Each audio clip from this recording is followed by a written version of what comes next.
Well, you had that one advantage in hockey. You could fight. Jackie Robinson didn't have that advantage. But yes, I know. Jackie had a guy called Pee Wee Reese, and him and Jackie became friends. And Pee Wee said, "Hey, this guy's my teammate. He's going to be my brother." Right. Did you have anybody on the Bruins say that and really come close to you and help you battle racism?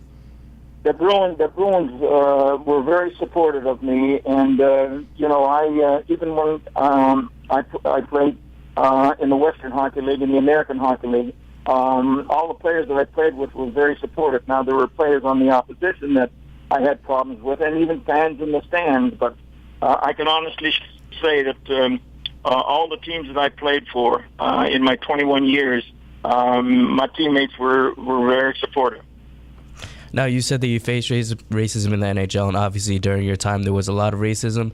What did you tell the new black hockey players, such as P.K. Subban, Kevin Weeks, and there was recently Devontae Smith-Pelly who had an altercation when he was playing against New Jersey. There were fans that were escorted out.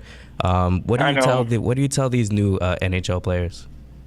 Well, I've had the pleasure of meeting quite a few of the black players and the players of color in the league. And, Jerome McGinley, was the first, and P.K. Subban, and Kevin Weeks. And when I meet them, the first thing they say to me is, Mr. O'Ree, I can't imagine what you had to go through to make it possible for players like myself to play in the National Hockey League, and that's nice to hear from these guys that are playing in there. And they're in the league not because of they're black. They're there because they have the skills and the ability to be there.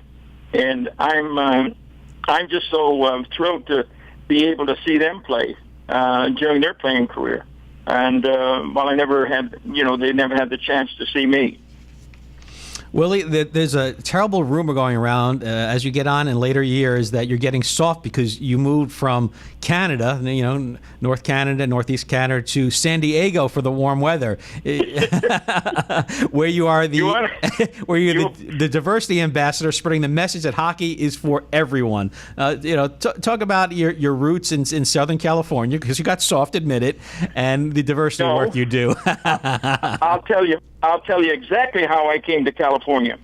I was playing with the Hull Canadians, a team in the Eastern Professional Hockey League, and we had played about 12 games, and I was having a pretty good season. And I come into practice one morning, and the trainer and one other player was in the dressing room, and the trainer said, "Willie, Sammy wants to see you." And Sammy Pollock was the general manager of the team. And I said, "Well, I'll see him after practice." He says, "No, he wants to see you before." So I go up and knock on his door, and I can hear this voice saying, "Come in, come in."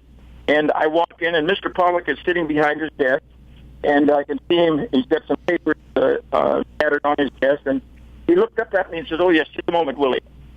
And he finished, and he stood up, and he had an envelope in his hand.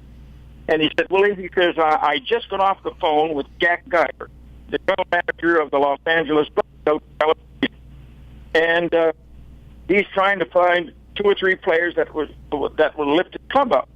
And I mentioned your name, and he knows about your last 2 seasons." And he walked around his desk, and he says, "We've traded you to the Los Angeles Blade in California." He handed me an envelope, and he says, "Here's your expenses and your plane ticket. Your plane fees at $12.50. This was about 10 after 8 in the morning, so I have to go back. And it's about 3 above in Hull, Ottawa. So I went downstairs, shook hands with the trainer, shook hands with the other player. I had just ordered 2 dozen sticks from the Northland manufacturer. I picked them up, go back to my apartment, call my manager, and tell him I'm traded. I get on the plane. I step off the plane in Los Angeles, and it's 75 degrees, and get into a cab, tell them that I want to go to the Policy Hotel in Los Angeles. Get there, and the next morning I go over and meet the players on the Los Angeles team, and I played there for 6 years. And then in 1967 was the first expansion of the NHL. The Kings were coming into the Fabulous Forum in Inglewood. So they weren't going to have two professional teams in Los Angeles. So the team that I was on disbanded, and I didn't know where I was going to go. And Mac McNabb, the coach and general manager of the San Diego Gulls, called me and said, "Willie, we're trying to get your contracts. How would you like to come to San Diego and play?" Well, I had played against San Diego the first year they were in the league in 1966, and I said, "Well, if we can work out a deal." So they called me back about 4 days later and said, "We've acquired your contract. We'd like you to come down to San Diego and talk about contract." Now, this was September of '67, and I went down.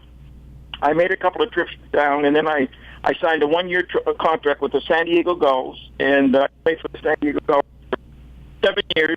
They were in the league 8 years, and I played with them for 7 years, and I decided this is a nice place, so I decided to stay after I retired in 1980. Well, you've done great work, and you're famous for a quote called, "If you think you can, you can. If you think you can't, you're right."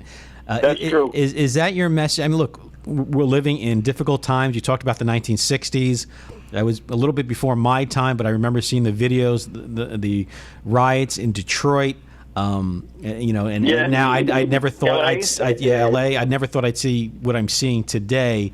How do you talk to young people about keeping faith, believing in yourself, working hard? I think that's getting lost on all youth. Is working hard is kind of being lost today. There's no substitute for hard work. You only get out of a thing what you can.